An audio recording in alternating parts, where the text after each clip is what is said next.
যারা TRBT librarian exam দেবে তাদের জন্য এই নোটিফিকেশনটা খুবই গুরুত্বপূর্ণ। টিআরবিটি থেকে নতুন নোটিফিকেশন বেরিয়েছে, সেটা হলো 22/11/2024 বেরিয়েছে। তো অনেকেই হয়তো কনফার্ম মানে জানো না, STSL যেটা selection test for school librarian, সেটার জন্য আজকের এই আলোচনা।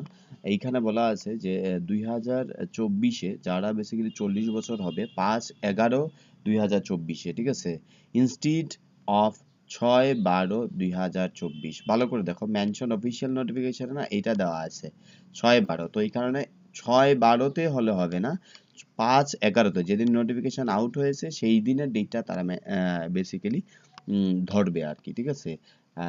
তো যারা যারা যাদের বয়স হ্যাঁ শেষের দিকে একেবারে মানে কারো হচ্ছে না, তো তারা অ্যাপ্লাই করেও লাভ হবে না, বয়স অনুসারে বেসিক্যালি তারা পাবে আর কি।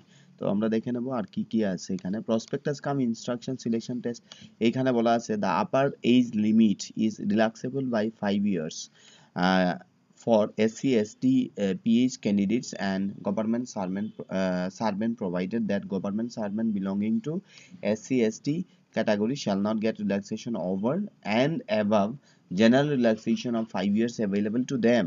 Upper age limit is also relaxable for ex-servicemen as per norms. তাহলে বুঝতেই পারছো যে এইখানে 40 বছর পর্যন্ত তারা রিল্যাক্সেশন দেবে এবং 5 ইয়ার্স কাদের মানে তোমরা লিমিট থাকবে, আর 5 ইয়ার্স রিল্যাক্সেশন দেবে SC ST PH ক্যাটাগরিদের ক্ষেত্রে, ঠিক আছে। যদি কেউ গভর্নমেন্ট সার্ভিস করে মানে সার্ভিসে আছে, আপার লিমিট যদি ধরো সাপোজ ত্রিপুরা গভর্নমেন্টের আন্ডারে বা সেন্ট্রাল গভর্নমেন্টের আন্ডারে আছে ক্যাটাগরি, তারা ওই SC ST-রা কোনো রিল্যাক্সেশন পাবে না, ঠিক আছে। 5 ইয়ার্স যে রিল্যাক্সেশন শুধুমাত্র যারা চাকরি করে না তাদের ক্ষেত্রে বেসিক্যালি রিল্যাক্সেশনটা দেবে। এটা নোটিফিকেশনটা আউট হয়েছে 22/11/2024। সো এই ভিডিওটি সবার সাথে শেয়ার করে দাও যারা আমাদের ভিডিওটি দেখছো। ধন্যবাদ, ভালো থাকবে, সুস্থ থাকবে। আর যাদের স্টাডি মেটেরিয়ালসের দরকার আছে, মক টেস্ট দিতে চাও, লিঙ্ক ডেসক্রিপশনে দেওয়া আছে, সেখানে পেয়ে যাবে। অ্যাকচুয়ালি এই স্টাডি মেটেরিয়ালগুলো তৈরি করা হয়েছে ডেসক্রিপটিভ প্লাস এমসিকিউ প্লাস বিভিন্ন বোর্ডের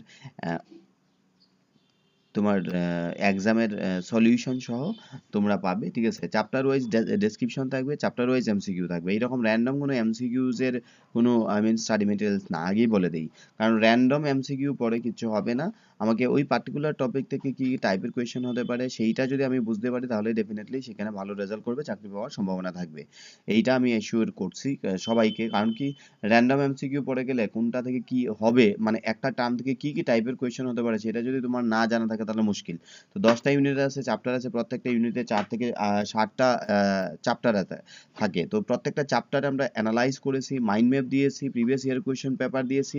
ইভেন ত্রিপুরা গভর্নমেন্টের আন্ডারে 2017 সালে যে পরীক্ষা হয়েছিল একটা অন্য একটা ডিপার্টমেন্টের আন্ডারে, সেই লাইব্রেরিয়ান এক্সামেরও সলিউশন আমরা দিয়েছি। সো যদি তোমরা ভালো গাইডেন্স এবং কোয়ালিটি স্টাডি মেটেরিয়ালস নিতে চাও তাহলে এখনই যোগাযোগ করতে পারো। সময় খুবই কম, ঠিক আছে। এই অল্প সময়েও এখন যে সময়টা আছে 50 ডেজের মতো, 50 days is enough to get qualified, কারণ এত বেশি কম্পিটিশন হবে না যেটা বিএড এর মতো হয়, ঠিক আছে। বিএড এর স্টুডেন্ট যারা, ঠিক আছে, এই ক্ষেত্রে এত কম্পিটিশন হওয়ার সম্ভাবনা নাই। সো তোমাদের কাছে যদি হাই কোয়ালিটি স্টাডি মেটেরিয়ালস বা প্রপার গাইডেন্স থাকে ডেফিনেটলি তোমরা চাকরি পাবে।